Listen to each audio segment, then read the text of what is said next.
Hello. জাপানের প্রত্যন্ত গ্রাম দেখে আমার মনে পড়ে গেল গ্রাম ছাড়া ওই রাঙামাটির পথ, আমার মন ভুলায় রে। পথটি রাঙামাটির নয় ঠিকই, কিন্তু আমার মন ভুলিয়ে দিয়েছে পুরোপুরি। নমস্কার, আমি পিয়ালি, জাপান থেকে। আলাপচারিতার নতুন ভিডিওতে আপনাদের সকলকে স্বাগত, আন্তরিক অভিনন্দন। আশা করছি আপনারা সকলেই ভালো আছেন, আমিও বেশ ভালোই আছি। ছবির থেকেও বেশি সুন্দর এই গ্রামগুলো, তাই না? সাইকেল নিয়ে ঘুরতে ঘুরতে এই নদীর সামনে এলাম, তাই সাইকেলটি থামিয়ে দাঁড়িয়েই পড়লাম। দেখুন চারিদিকের পরিবেশটা ঠিক কতটা স্নিগ্ধ লাগছে, তাই আপনাদেরকে না দেখিয়ে পারলাম না। এই নদী দেখে একটা গান মনে পড়ে গেল।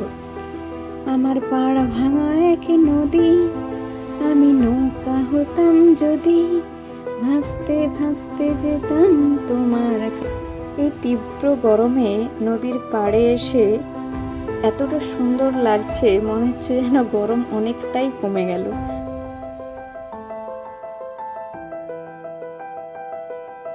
আমাদের ছোট নদী চলে আঁকে বাঁকে। দেখুন সেই নদীর দৃশ্য শেষ না হতে হতেই আমরা এক ধান খেতে এসে উপস্থিত হলাম। ঠিক ধান ক্ষেত বলবো না, এখানে বিঘার পর বিঘা দেখুন ধান চাষ, যেন চোখই সরছে না। জাপানের স্টিকি রাইস ক্ষেত এটা। জাপানের যে স্টিকি রাইস আমরা সকলেই জানেন খুবই বিখ্যাত। তো পাহাড়ের কোলে এই সৌন্দর্য সত্যিই অভূতপূর্ব। আমার মতো কে কে তোমরা গ্রাম ভালোবাসো বলো তো? যারা গ্রাম ভালোবাসো তারা কমেন্ট করে জানিও।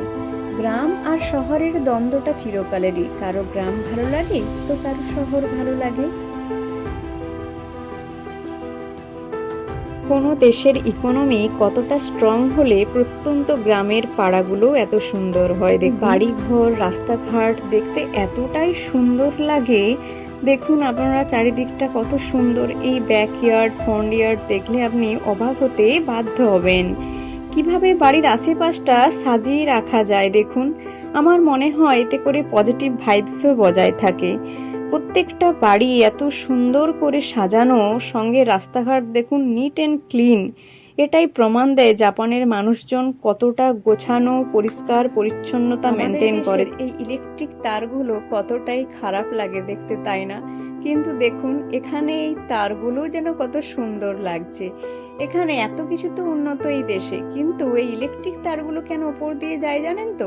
এখানে এত বেশি আর্থকুইক হয়, সেই জন্য ইলেকট্রিক তারগুলো এরা মাটির নিচে দিয়ে নিয়ে না গিয়ে এরা এই খুঁটি দিয়ে ওপরেই রাখে। সাইকেল তার গতি কিছুতেই কমাতে চাইছে না, বলছে আরও কিছুটা পথ আমাকে এগিয়ে নিয়ে চল। এই সূর্যাস্তের মুহূর্তটা না হয় আরও একটু উপভোগ করে নিই। দেখতে দেখতে দেখুন একটা পার্সিমন ফ্রুটের বাগানে চলে এলাম।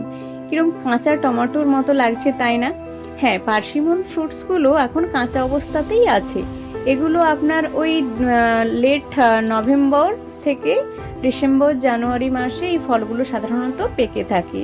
এই ফলগুলোকে এখানে লোকালি কাকি ফল নামে পরিচিত। তো দেখুন আমরা দেখতে দেখতে এই কাকি ফলের বাগানটাও পেয়ে গেলাম। এই যে হসপিটালটা দেখতে পাচ্ছেন, হ্যাঁ এটা একটা হসপিটাল। অবাক হলেন তাই না? এটা একটা গ্রামের হসপিটাল। এখানে আপনি অ্যাপয়েন্টমেন্ট ছাড়া ডাক্তার দেখাতে আসতে পারবেন না। এবং গ্রামের হসপিটালও যে এত পরিষ্কার পরিচ্ছন্ন হয় সত্যিই আমি আগে জানতাম না, বা আমি আগে দেখিও নি কখনো। এবারে বাড়ি ফেরা যাক। তো ভিডিওটা কেমন লাগলো? যদি ভালো লেগে থাকে লাইক কমেন্ট করে পাশে থাকবেন এবং অবশ্যই সাবস্ক্রাইব বাটন অন করবেন। চলুন, বাই।